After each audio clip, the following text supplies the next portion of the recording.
ধন্যবাদ আপনাকে। আসলে ঢাকা নয়, ঘনবসতি একটা এলাকা, নাগরিক সুবিধা নাই বললে চলে। মানুষকে আসলে সবই দেওয়া উচিত। আমার এখানে ভালো শিক্ষা প্রতিষ্ঠান নেই, ভালো রাস্তাঘাট নেই, আমার রাস্তাঘাটের অপ্রশস্ততা, ভালো ব্রিজ নেই, জলবদ্ধতা রয়েছে, এখানে মানুষের চিকিৎসার অভাব রয়েছে, এখানে সামাজিক নিরাপত্তার অভাব রয়েছে।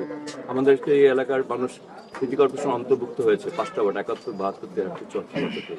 বিশেষ করে এই 75 নম্বর ওয়ার্ড যেখানে আমরা দাঁড়িয়ে আছি, এই জায়গায় আপনি আমার পিছনেই দেখতে পাচ্ছেন এখনো বড় একটা বাঁশের সাঁকো দিয়ে মানুষ, হাজার হাজার মানুষ এখানে পার হচ্ছে।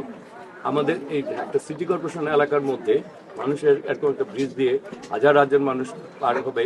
গত 18টি বছর এরা এখানে মনে করে নেই লাখ লাখ লোকের বসবাস যে এলাকাতেই এখানে একটা ব্রিজ দরকার, তার লুটপাটে ব্যস্ত ছিল। আমরা এলাকার সন্তান হিসাবে আমাদের এই এলাকার উপরে আমাদের কমিটমেন্ট রয়েছে। আমরা চাই এই এলাকার মানুষের নাগরিক সুবিধা দিতে। এই এলাকার মানুষ ট্যাক্স দেয় সিটি কর্পোরেশন অন্তর্ভুক্ত হওয়ার জন্য, তারা এখানে কোনো নাগরিক সুবিধা পায় না, না চিকিৎসার সুবিধা পায়, না লেখাপড়ার সুবিধা পায়, না এখানে রাস্তাঘাটে কোনো সুবিধা পায়। তারা এখানে নাগরিক সুবিধা বলতে কিছুই নেই। তাহলে এই এলাকার মানুষ কেন ট্যাক্স দিবে? এই এলাকার মানুষ আজকে তারা তারপরেও এই দেশকে ভালোবাসে, দেশকে উন্নয়ন চায়, এ দেশকে এগিয়ে নিয়ে যেতে চায়, তারা ঐক্যবদ্ধ আছে।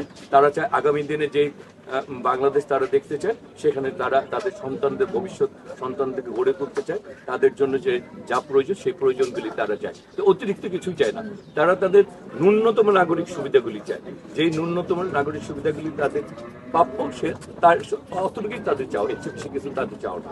কি প্রতিশ্রুতি দিচ্ছেন আপনি আসলে বিজয় হলে কি করবেন? আমি এলাকার সন্তান হিসাবে যেতে এলাকার অলিতে গলিতে ঘুরে আমি বড় হয়েছি, এলাকার মানুষের সাথে আমার একটা হৃদ্যতাপূর্ণ সম্পর্ক রয়েছে। এই এলাকার অভাব, মানুষের অভাব মানে আমার অভাব। আমি মনে করি এই এলাকার উন্নয়ন মানে আমার ব্যক্তিগত উন্নয়ন।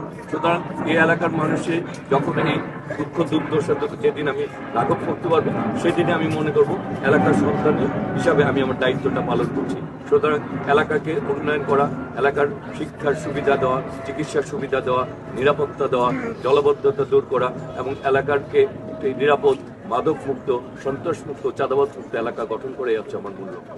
আপনার এলাকায় তো এনসিপির প্রার্থী রয়েছে, স্বতন্ত্র প্রার্থী জারিতে যারা রয়েছে, জামায়াত ইসলামী প্রার্থী রয়েছেন। আসলে সবকিছু মিলে কি প্রত্যাশা করছেন এবারে এই নির্বাচনে?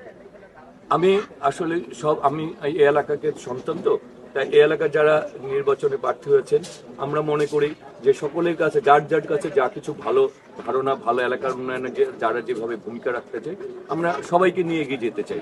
আমরা ঐক্যবদ্ধ একটা বাংলাদেশ চাই, আমরা একটা মানবিক বাংলাদেশ এলাকা চাই। ঢাকা নয়কে আমরা ঐক্যবদ্ধভাবে, মানবিকভাবে আমরা সবাই মিলে এগিয়ে যেতে চাই এবং সেখানে যে এলাকার উন্নয়নে যেই কাজ করবে আমি তাকে পাশে নিয়ে হাঁটতে চাই। যদি বিজয়ী হন আসলে প্রথম কাজ কি থাকবে? বিজয় হলে প্রথমে কাজ থাকবে প্রতিটা ওয়ার্ডে ওয়ার্ডে আমরা নির্দলীয়ভাবে আমাদের যারা এলাকার যারা এলাকার উন্নয়নে বিশ্বাসী, সামাজিক কাজকর্ম করে সবাইকে নিয়ে আমরা বসবো। আমাদের সীমিত সম্পদকে আমাদের সর্বোচ্চ ব্যবহারের মাধ্যমে অগ্রাধিকার ভিত্তিতে আমাদের কাজগুলি করে আমরা এই এলাকার উন্নয়নে ভূমিকা রাখতে চাই। অনেকেই বলছে যে আসলে যারা এখন নির্বাচনের সামনে রেখে যে সকল প্রত্যন্ত অঞ্চলে আসে এমপি হওয়ার পর তারা এখানে একটু আসবে না, কথাটা আসলে কিভাবে দেখছেন? আমি তো প্রত্যন্ত অঞ্চলেই থাকি, আমার তো এখানেই বসবাস।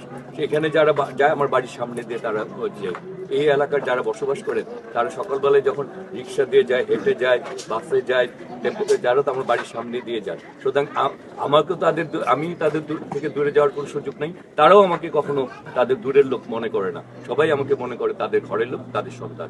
সুতরাং আমি আমার এই পরিবেশের সাথে আমি ছোটবেলা থেকে বড় হয়েছি। সুতরাং এই পরিবেশ আমি কারো দূরের লোক না, তারাও আমার দূরের লোক।